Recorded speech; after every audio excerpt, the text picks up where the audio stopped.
I think it's become obvious that that courage is a contagious feature of humanity, and the courage that these women have shown hopefully will have more contagion for those who are victims of gender-based violence, rape, etc., and allow them to speak out. I do think you gave, I heard earlier on the explanation you gave for all that's been done, and it certainly sounds very impressive. But I think there's a problem with not having timelines given to us on it, because we know it's over 2 years ago since Aisling Murphy's murder. We're not seeing an improvement in the refuge spaces. We're not seeing an improvement in court procedures. For example, rape victims still have to hand over their therapy and counselling notes to the perpetrator. That has to end. That is the most cruel thing you could do to somebody who'll be re-traumatised all over again in court. And there's a problem with the judiciary. I'm not going to say too much about it. It's staring everybody in the face.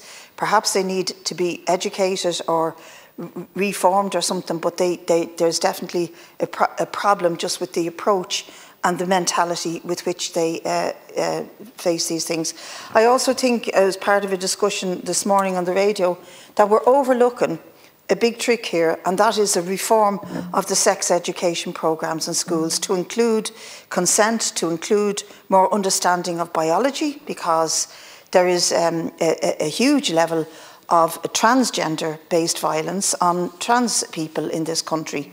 Something like 4 times more likely to experience, more likely than you and me to experience transgender violence.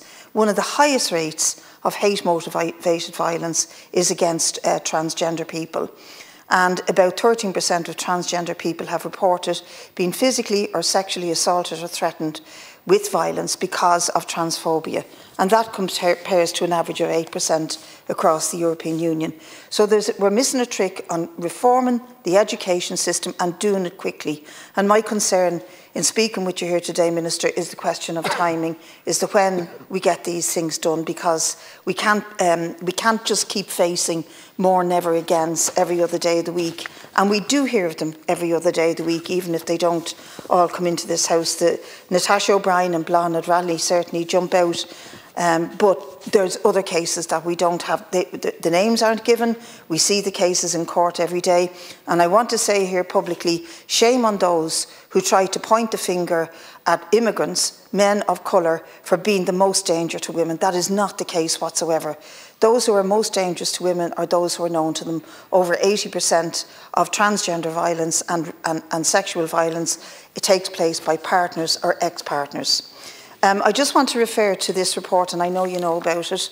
It was commissioned in Cherry Orchard, Dublin 10 area, as a consequence of a lot of campaigning work done by my colleague, Councillor Hazel de Nortoon.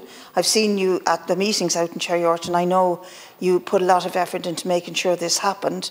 But this report, really called Unveiling the Shadows, really does shine a light deep into an impoverished and excluded community where, and I heard it mentioned earlier on, where the cuts in austerity hit harder than anything else.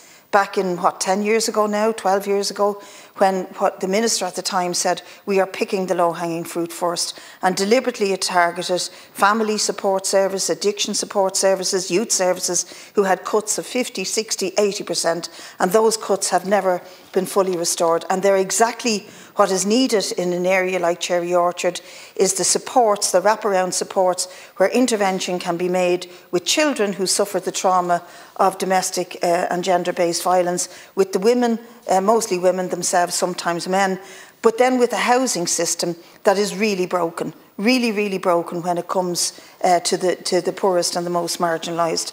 And I think we should now start advocating for the family home to be the refuge for those who suffer, where the perpetrator is forced to exit the home and leave those who suffered the violence in the family home.